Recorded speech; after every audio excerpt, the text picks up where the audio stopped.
कृष्णा कृष्णा कृष्णा हरे राम राम राम राम राम हरे कृष्णा।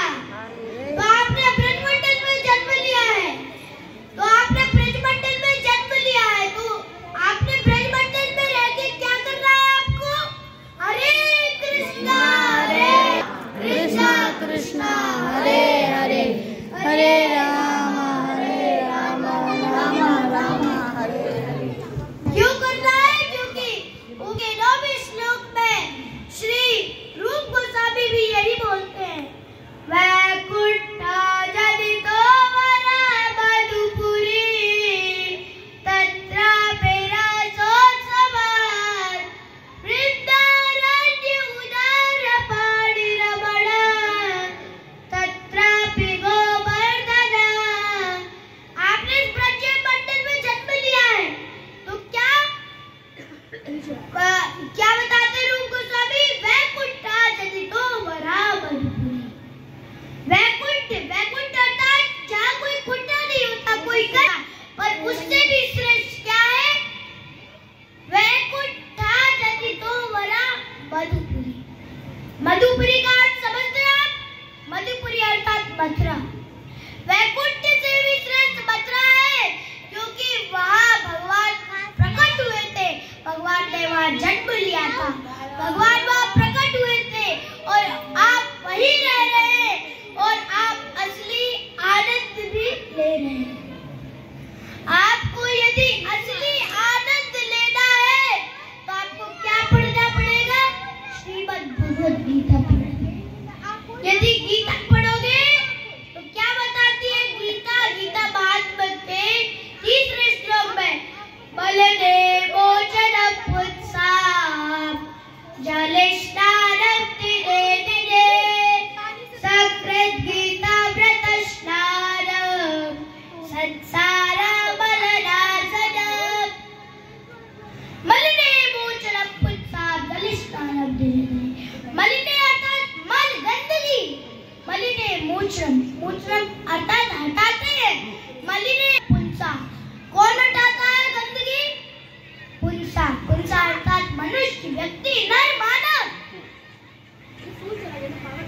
मलिने पुंसा जल स्नान दिने दिने। किसके द्वारा हटाता है?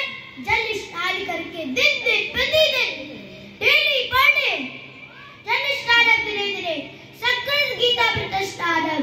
यदि कोई एक बार, हम रोज तो अब कर लेते हैं अपवित्र हुआ, हम बाहर से कर लेते हैं, कितना भी सजा ले इस शरीर को, हम कितना भी कुछ कर ले, इसको कितना भी सुंदर बना ले, पर इससे कोई नहीं। जब तक आप अंदर से अपवित्र हुआ सर्वापस्तागतोप्या, जब तक आप अंदर से अपने जब तक आप अपने चित्त का मार्जन नहीं करोगे, अपने चित्त की सफाई नहीं करोगे, तो आपको इस ब्रजभूमि का कोई आनंद नहीं। यदि आपको इस ब्रजभूमि में आनंद लेना है तो फिर क्या? सकृत् गीतामृतस्नानं। यदि कोई एक बार सकृत गीता रूपी भगवत गीता से एक बार जो स्नान कर ले, वह संसार के मन से, वे संसार तत्व, इसका गीता महात्म्य का 2रा श्लोक भी बोल रहा है, गीता ज्ञानशीलस्य प्राणायाम परश्चय नैव सन्ति पापानि पूर्वजन्मानि। क्या बोलते हैं? गीता ज्ञानशीलस्य। गीता अर्थात ये श्रीमद् भगवद गीता, गीता है ना, गीता ज्ञानशीलस्य। तो श्रीमद् भगवद प्रभुपाद जी की गीता का इसी भक्तिवेदांत श्रील की जय। इस प्रभुपाद जी का जो अध्ययन करता है, ध्यान अर्थात ध्यान करता है, गीता ज्ञानशीलस्य ऐसे करता है, पूरा मन लगा के, मयि एव मन आदस्मा मयि बुद्धिं निवेशय निवासस्मि मयि अतः ऊर्ध्वनास्ति। पूरी बुद्धि, मन, इंद्रियां, शक्ति पूरी भगवान में लगा दे। इस भगवत गीता को पढ़ने में, इसका ध्यान करने में, इसका स्मरण करने में। गीता ज्ञानशीलस्य प्राणायाम परश्चय सन्ति पापानि पूर्वजन्म। यदि आप इस गीता का और इस भगवत भगवत गीता को पढ़ेंगे, अच्छे से इसका स्मरण करेंगे, इस जन्म के तो छोड़ो, उसके पुनर्जन्म के लिए पाप नष्ट हो जाएंगे। ये श्रीमद् भागवतम 6वें स्कंद के दूसरे अध्याय के 18वें श्लोक में भी बोल रही है। क्या बोल रही है? अज्ञानात् तमज्ञानात् उत्तम श्लोक नामय सत्कीर्तनात् पुच्छो दहे दे दो यथार्थ।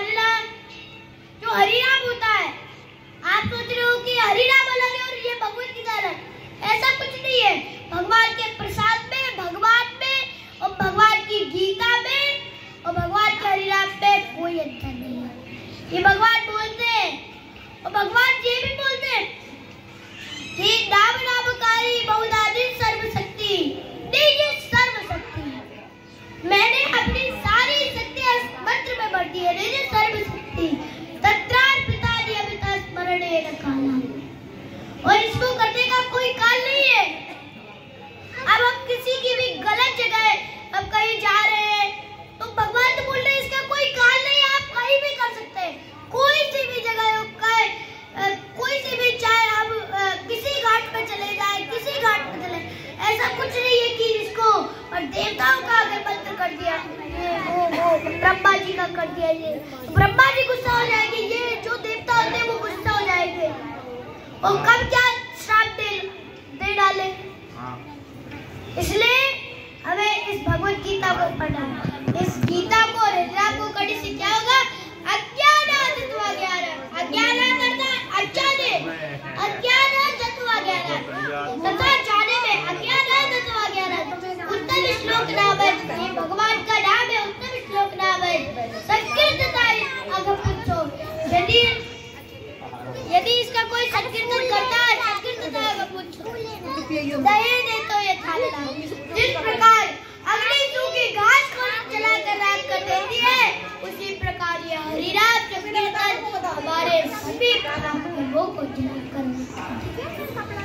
यही गीता पढ़ेंगे तब आप प्रभुपाद जी की तरह बन पाएंगे। आपको पता है प्रभुपाद जी के बारे में, इस 70 साल की उम्र में प्रभुपाद जी 70 साल की उम्र में प्रभुपाद जी ने कि गुरु जी ने कहा कि जाओ और इस भगवत गीता को इंग्लिश में ट्रांसलेट करके पूरे विश्व में डिस्ट्रीब्यूट करो। तो जब प्रभुपाद जी ने ऐसा किया अपने गुरु की, जब पूरी भगवत गीता लिख ली थी, प्रभुपाद जी बाहर थोड़ा टहलने विचरण करने चले गए तो वो अपने पेज रख गए थे उसी टेबल पर।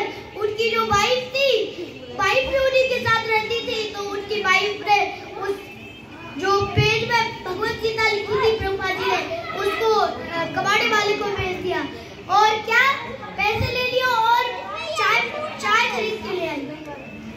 जब ऐसे किया प्रभुपाद जी ने अपनी पूरे पेपर देखे कि मेरे टेबल में पेपर रखे थे, कहाँ गए? तो उन्होंने अपनी वाइफ से पूछा कि मेरे पेपर कहाँ गए? तो उन्होंने कहा वो तो मैंने रद्दी में बेच दिए और मैंने ये चाय ले आई। प्रभुपाद जी को बड़ा कष्ट हुआ कि मेरे गुरु की आज्ञा थी और ऐसा कर दिया। प्रभुपाद जी ने एक सवाल उठा डाला कि टी और मी, तो मैं टी चाहिए कि मैं चाहिए? अगर मेरे को मैं चाहिए तो फिर टी को छोड़ना पड़ेगा, अगर टी चाहिए तो मेरे को छोड़ना। उन्होंने कहा टी। तो प्रभुपाद जी ने उसी समय उस घर को त्याग कर अपने गुरु महाराज के शरण में चले गए और गुरु महाराज ने जिसका बोला था कि भगवत गीता को ट्रांसलेट करो और पूरे ट्रांसलेट करो, तो वो प्रभुपाद जी वृंदावन गए और वृंदावन में वहाँ पूरा वृंदावन में कौन सा मंदिर है? राधा